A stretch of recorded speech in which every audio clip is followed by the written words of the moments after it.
Voici les analyses de valeur pour le vendredi 17 janvier. Nous allons commencer par Carrefour, qui évolue dans une très belle tendance haussière depuis 2012. Le titre a buté récemment contre la résistance de ce canal aux alentours de 29 euros. Une petite phase de correction plutôt latérale actuellement est en train de se mettre en place. La rupture de 27 euros puis 26 euros provoquerait un retour sur le support du canal. La priorité, bien entendu, est de trouver des points d'entrée sur cette valeur. On attendra éventuellement une correction sur un niveau un petit peu inférieur pour acheter le titre. Nous le verrons tout à l'heure. À la hausse, bien entendu, le débordement de 29 permettrait un retour sur 30 voire 32 euros. Il faudrait la rupture de 24 euros pour que le titre change vraiment de tendance et revienne en direction de 20 euros. Au niveau de la stratégie pour Carrefour et des points déterminants, donc le support 27 et 24 euros, résistance 29 et 30 euros.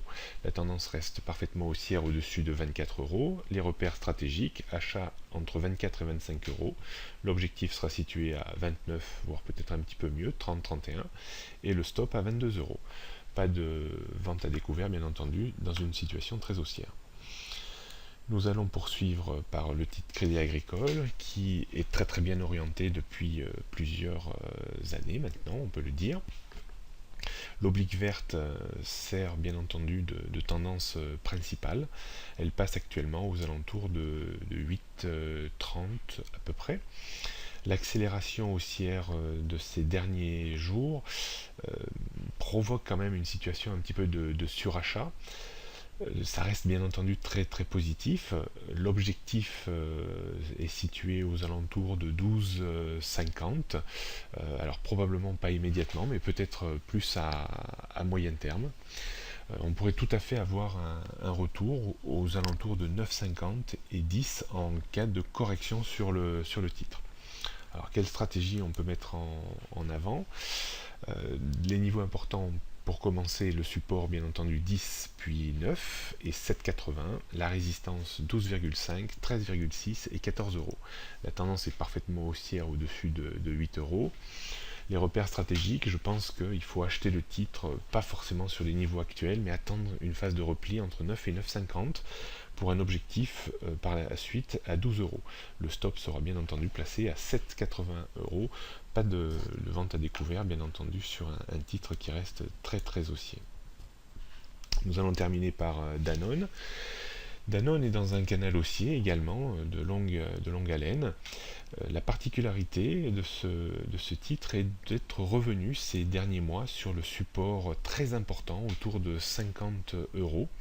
À noter un gap matérialisé par le rectangle rouge sur le graphique de droite, compris entre 48 et 50 euros.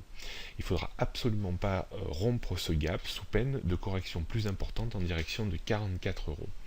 À la hausse, pour le moment, rien n'indique vraiment encore un rebond du titre sur 50 euros. Il faudra attendre au moins le débordement de 53 euros pour espérer un retour en direction de 55, puis 58, 60 euros, c'est-à-dire vers le haut du canal. D'un point de vue stratégique, comment peut-on organiser tout ça?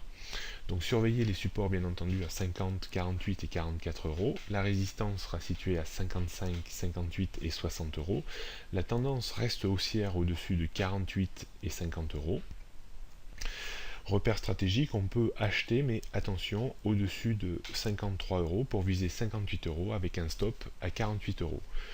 Vente à découvert, pas pour l'instant. On envisagera éventuellement cette alternative en cas de rupture de 48 euros.